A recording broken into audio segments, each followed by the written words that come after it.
1 year after the Royal Commission handed down its landmark final report, there's optimism that real and meaningful change is underway. I spoke with Matt Keogh, the Minister for Veterans Affairs and Defence Personnel, about the government's response to date and its focus for this term of Parliament. Thanks for your time. Obviously, it's been a year now since the Royal Commission handed down its final report. I think even your harshest critics would say that government's achieved a lot in that time, and there's a lot of announcements today. What do you think the biggest achievements have been to date? Well, I think the biggest thing was that we have implemented what the Royal Commission itself said was the most important of its recommendations. That was recommendation 122, where they called for the establishment of a statutory oversight body that would look at the government's implementation of the rest of the recommendations and provide advice to government on how we can continue to work to reduce suicide and suicidality across the Defence Force and the veteran community. And within 3 months of the government's formal response, earlier this year, we were able to legislate the establishment of that commission. That's the Defence and Veteran Service Commission, and it'll be up and running by the end of this month, and we're advertising for the statutory appointed commissioner right now. There was initial concern about it being under the Defence Act. That's changed now, I believe, and there will be some assurance that I guess it's truly independent of the departments that it's set up to, I guess, provide oversight for. Yeah, so when we initially legislated the establishment of the commission, we were trying to do it as quickly as possible because it was important that we did it, and it was important to the veteran and service community that we were acting on that very important recommendation. But in the processes that were available to us at that time, it was done through an amendment to the Defence Act by establishing it in the Defence Act. But we will move it to its own standalone legislation. It will be a position appointed by the Governor-General. And also we've responded to the feedback where, whilst we had adopted functions in the Act that were directly related to what the Royal Commission sought, people would like to see some more express reference to its functions in respect of defence and veterans' families, which we completely accept. And so we'll make sure that that's in there as well. So up and running in the next few weeks, when will we have, I guess, the inaugural commissioner announced? Well, we're advertising for that at the moment. It's a normal statutory merit-based appointment, so there'll be a panel that will have to assess all of those applications, and so it should be soon, but I don't have an exact time frame. There's an interim commissioner in place at the moment.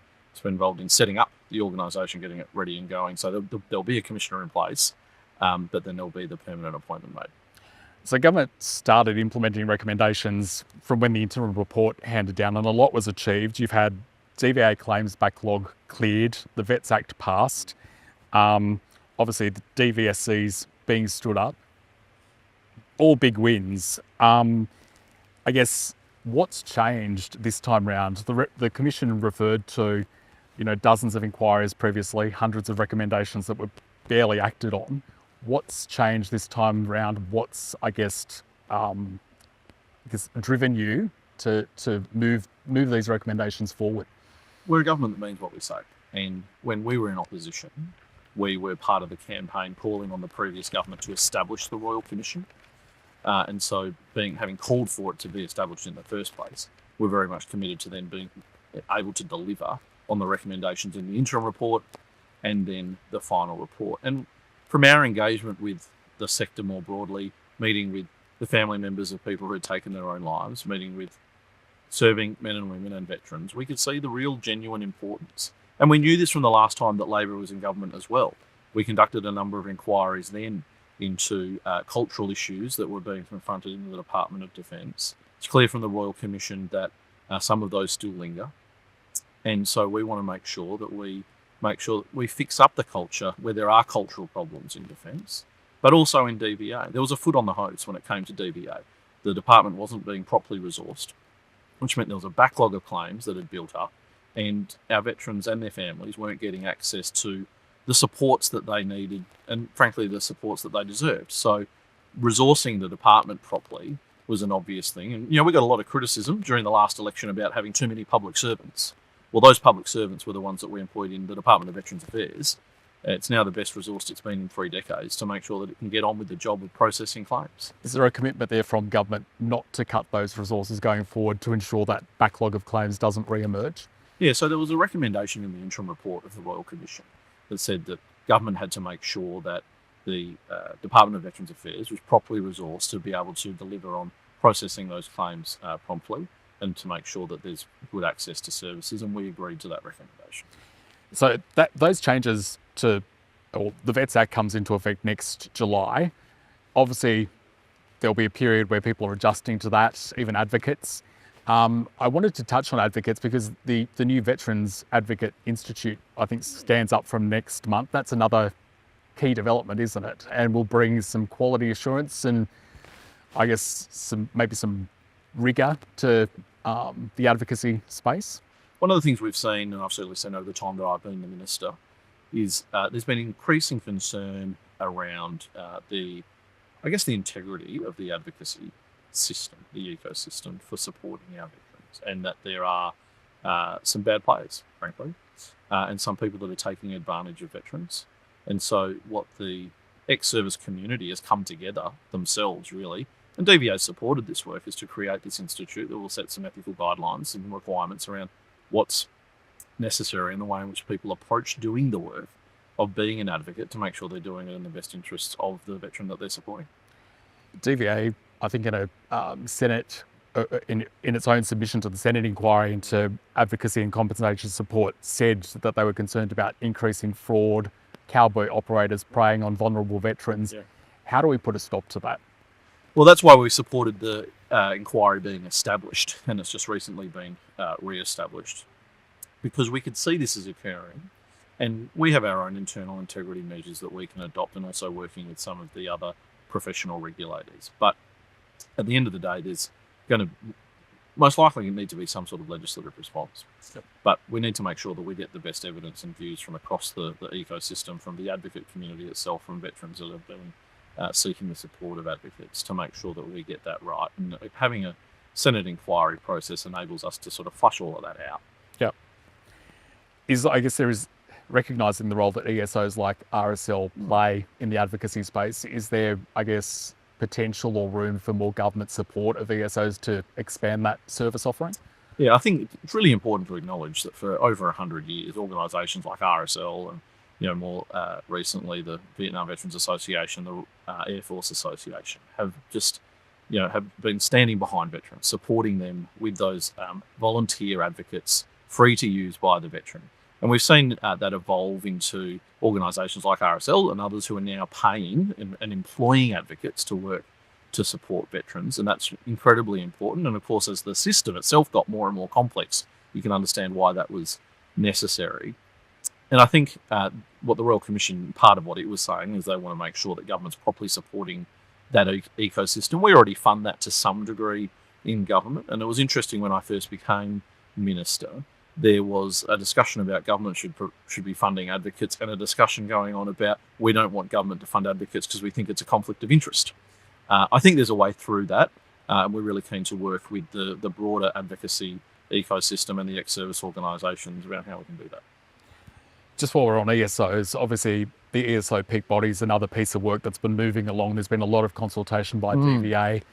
I guess the ESO sector wants to know when we might see an announcement about what that body looks like, when it will be stood up. There's probably some differences of opinion between ESOs on what that should be. Is that something that government will, I guess, push ahead with, or potentially walk away from if there's you can't reach that consensus? So the Royal Commission made a recommendation that DVA should work with the ex-service organisation community to establish a national peak body, and it saw the need to be able to bring all those disparate voices across the ex-service organisation ecosystem together to be able to provide good, cogent policy advice to government about how we support the veteran and family community, how we can work to reduce suicide and suicidality, but also make sure that supports and across the whole wellbeing circle are being provided. So it recognised that, and we agreed with that recommendation. But the ball is actually in the court of the ex-service organisations. We can't make ex-service organisations agree.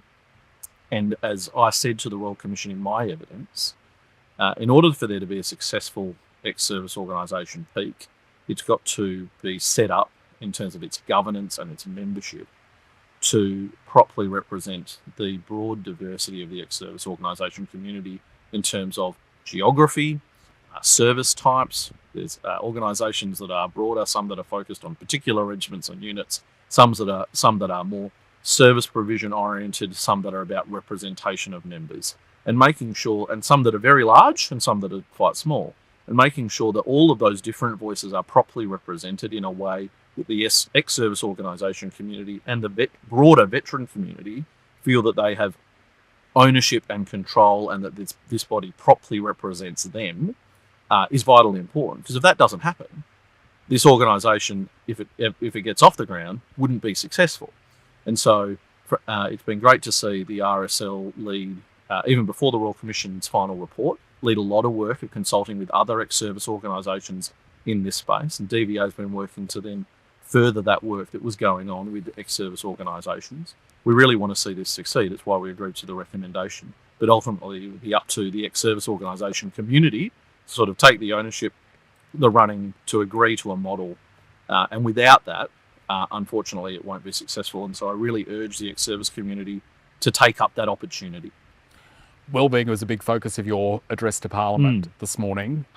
You've launched a joint defence veteran mental health and wellbeing strategy. What's the focus of that, and what do you hope it will achieve? So one of the things the Royal Commission observed was that there's lots of recommendations in the past that were never implemented.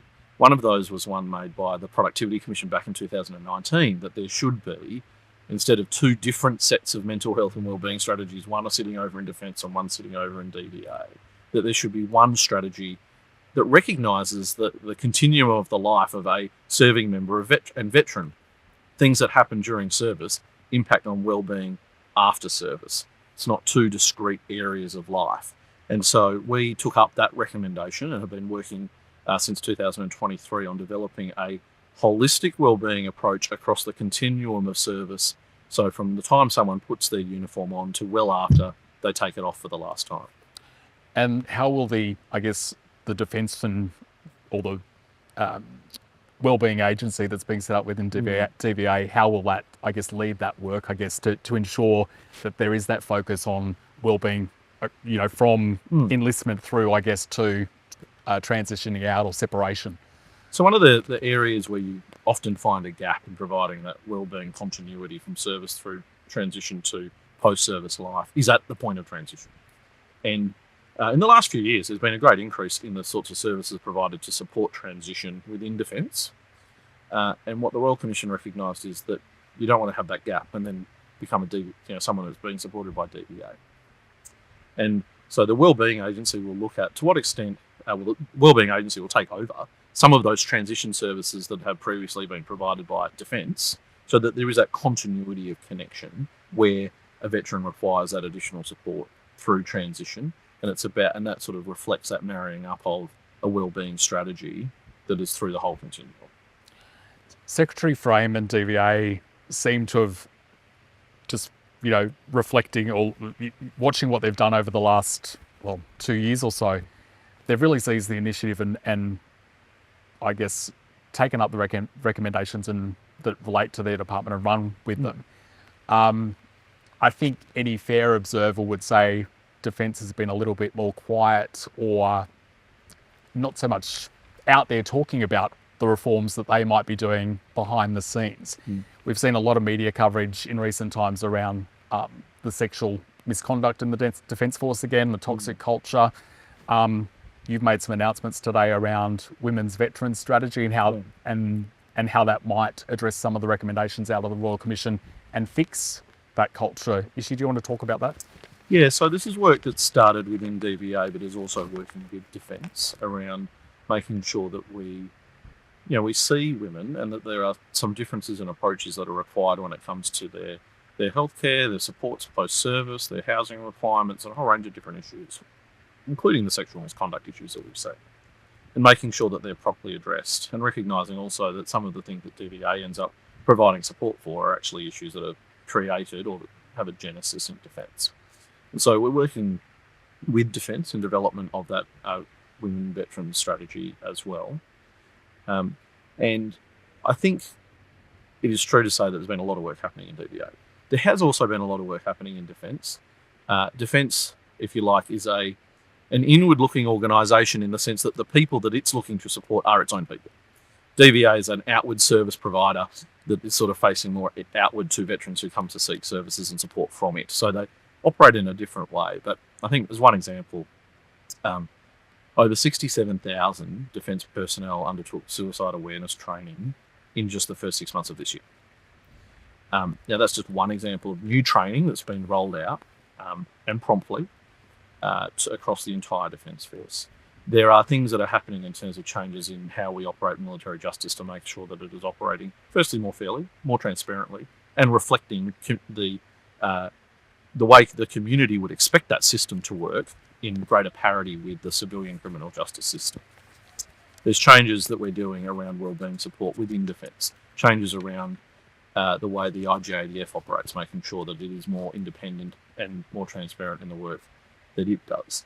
Things that we're doing to make sure that it is clear in the policy settings within Defence, the way that commanders operate, the manuals that they operate from when it comes to dealing with allegations of sexual misconduct within the Defence Force. And whilst those things are not, promoted externally in the same way as DVA, they are occurring. And it's, I think, an important part of the statement I made in Parliament about where we're at in implementing the recommendations of the Royal Commission to be able to put all of that on the record and be clear about what we have achieved, what we're still working on, and whilst there's the most important recommendation 122 for the oversight body, there's 9 recommendations we've already implemented. We'll have a significant number implemented by the end of this year. There's 110 that are in train at the moment. So, and a lot of that relates to those sort of internal policy settings and training and changes that go to culture within the Defence Force. Probably 3 more questions. First one, and you didn't touch on it there, the inquiry into sexual abuse that will take place starting from next year. I believe the terms of reference for that are sort of being finalised at the moment. How will that run?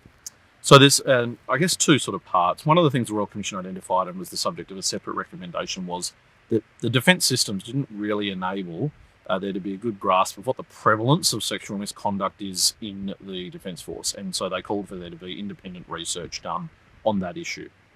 That research is about to kick off, and then that will feed into the sexual misconduct inquiry. At the same time, we've been developing the terms of reference. They have started to be drafted, and we're about to go to a consultation process on those so that we can get the outcomes of the prevalence research, have the terms of reference ready to go, so that next year we can get into the sexual misconduct inquiry. Okay, one of the things the Royal Commission didn't really get a lot of time to delve deeply into was trauma brain injury or blast injury. Mild traumatic brain injury. Yeah. So you've announced a research program today between DVA and Phoenix. Can you tell me a little bit more about that? So there's quite a number of different research recommendations within the Royal Commission's final report, and one specifically goes to the issue of mild traumatic brain injury. And then there's some broader ones around coordinated research and support. So the partnership between DVA and Phoenix, which will be working with a consortium, is around bringing together and coordinating research at the DVA end with those consortium partners, both in terms of research, what works, what doesn't work, how can we do better, but also translating that into practical outcomes. The other thing which is being led by Army within Defence, but across all the services, is a special focus on mild traumatic brain injury, and that's looking at detection, better understanding, minimising impact, and so there's been a number of policy changes that go to that issue, but also working with our partner Defence Forces who have already been doing other research in this area as well and been implementing policies and testing those policies for effectiveness, so that we are not reinventing the wheel but being able to build on top of work that's already gone before. The Royal Commission said that, with all of these recommendations, if they're followed through with by government, enacted, that it will lead to Defence becoming a more attractive employer. You said today that, people are at the centre of our defence capability. Yeah, which are. I think the most recent figures show that Defence has sort of maybe turned the tide or is keeping more of its people over the last 12 months. How important is it that, Defence does address these issues and tackle them head on to be a more attractive employer? I think the most important thing to say here is that for the vast majority of people who serve in our Defence Force, they have a really positive experience. They build great skills, they make great friends, they have great experiences, and they go on to have very successful lives post-defence as well. And that is the vast majority experience, and that's something for everyone who might be interested in the service and defence to reflect on. Certainly that's not the entire story, though. That's why we've had a Royal Commission. And I think that hearing the stories, the negative stories that have occurred, the things that have happened that haven't gone the right way, does cause people to pause and reflect and think, is this really for me? And the story I'd add on top of that is we understand that that's happened, and that's what we're trying to change. There is a real positive commitment from government and leadership in the Defence Force to make sure that those negative things don't happen, that people understand that that's not acceptable. And I know from talking to serving members in the Defence Force that they have seen, even over just the last few years of their service life, things being quite different to what they experienced when they first joined. The positive change is occurring.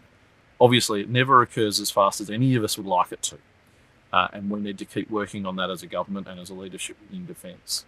But the vast majority have a very positive experience, and we encourage more people to put their hand up to join our Defence Force. One of those other narratives, I guess, that needs to be sort of countered is that all veterans are broken, particularly in light of the Royal Commission. How important is it for, I guess, the wider community to see that that isn't the case, and that long after service that veterans do contribute a great deal to Australian society? It's absolutely the case that we have the most amazing people coming out of our Defence Force. They come with great experience, and they've been trained very well, and they have great skill, and they bring the sort of experience and skill that any employer would benefit from regardless of industry. We're talking about leadership, teamwork, agility, being able to work under pressure, all the things that every boss craves, frankly.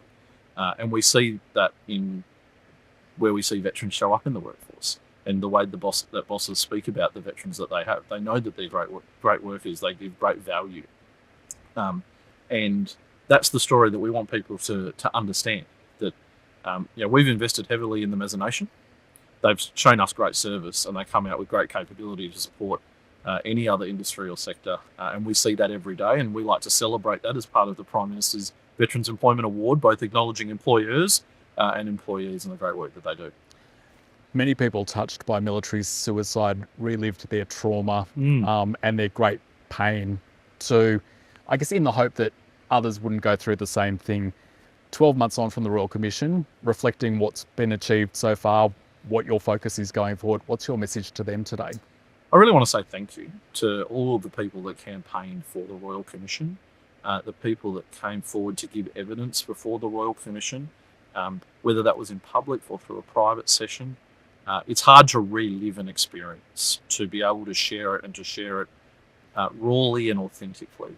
And we saw in the special volume that the Royal Commission compiled of the lived experience stories, both of serving members, veterans, and the family members of those that had taken their lives. Raw and real stories that brought sort of the real colour and passion to why we need to make sure that these recommendations are implemented, and that's what we as a government are committed to doing.